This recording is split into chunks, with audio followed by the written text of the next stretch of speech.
On to the second West Region matchup. Number 1 seeded UNC, about a 4.5 point favorite. This line jolting up from UNC minus 3.5 after dominating Michigan State on Saturday night. They're taking on number 4 seeded Alabama. Tide covering against Grand Canyon, probably a little bit lucky to do so. The Lopes, another unlucky team when it came to covering the point spread when you look at their 3-point numbers and free throw efficiency at that. Total of 173.5. My raw numbers have this closer to UNC minus 3. What about you, Eric? Well, I have the same thing. I have North Carolina by 3. It's interesting that over-under is as high. I only have that at, I want to say, what's that, 166? So they are really anticipating a shootout in this game, which kind of surprises me a little bit. I've kind of seen the over-unders coming in a little bit lower than expected. At least that was kind of brought to my attention. So this is going to be kind of a situation which is going to be intriguing to see if this game is going to go higher than all the way up at the 173 level. I'd be inclined to go a little bit lower on that one. With North Carolina, what I'm thinking they're going to be looking at here, and one of the biggest advantages they have is that North Carolina is 9th in the country in free throw attempt rate. Alabama gives up a lot of fouls, gives up a lot of chances at the foul line. I think this is a place where this is going to be where Alabama could be very susceptible. Not only is North Carolina 9th in the country in free throw attempt rate, they're 47th in free throw percentage during real time minutes. When I say that, I just eliminate the garbage time minutes. So they're 47th in the country there. They can do their damage against Alabama. Alabama cannot afford to fall into foul trouble here against North Carolina. That being said, this is a game that scares me a little bit. I'll be honest with you. I thought Alabama would have choked by now. Now, granted, they did get a favorable draw. I talked about a couple weeks ago saying Alabama, I'm dying to pick against this team because they have the first and second round fingerprint of an early loss.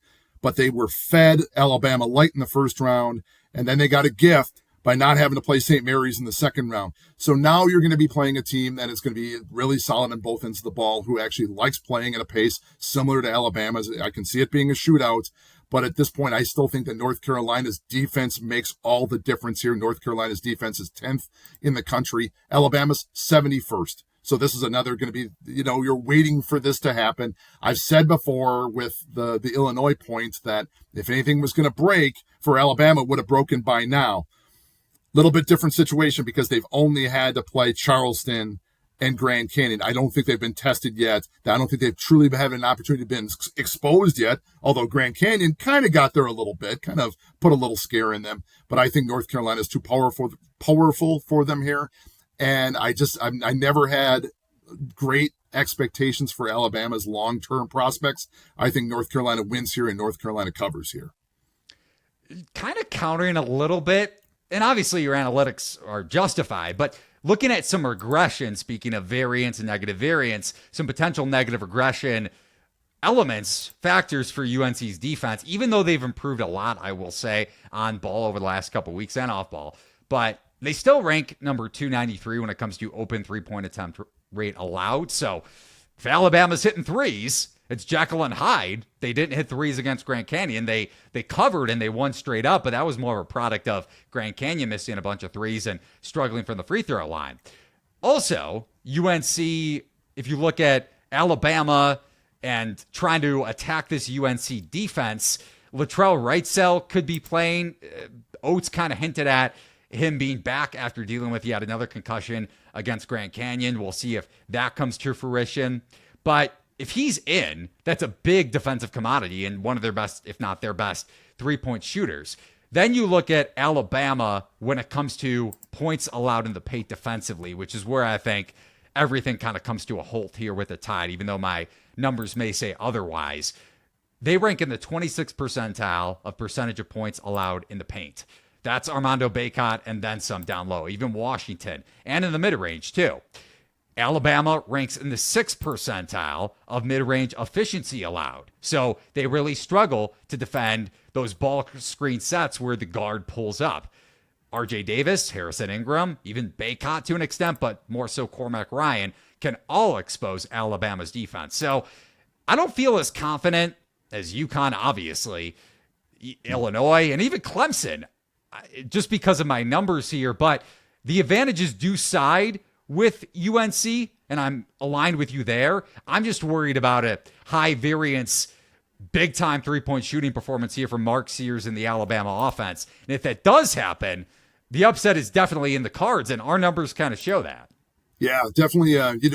Don't know what to get, what you're going to expect from Alabama from one night to the next. You get their number 302 in consistency. And, you talked about the inside game. I think that is a little bit problematic for defensively for Alabama. They're number 123 in the country for defensive near proximity attempt rate, number 129 defensive near proximity field goal percentage.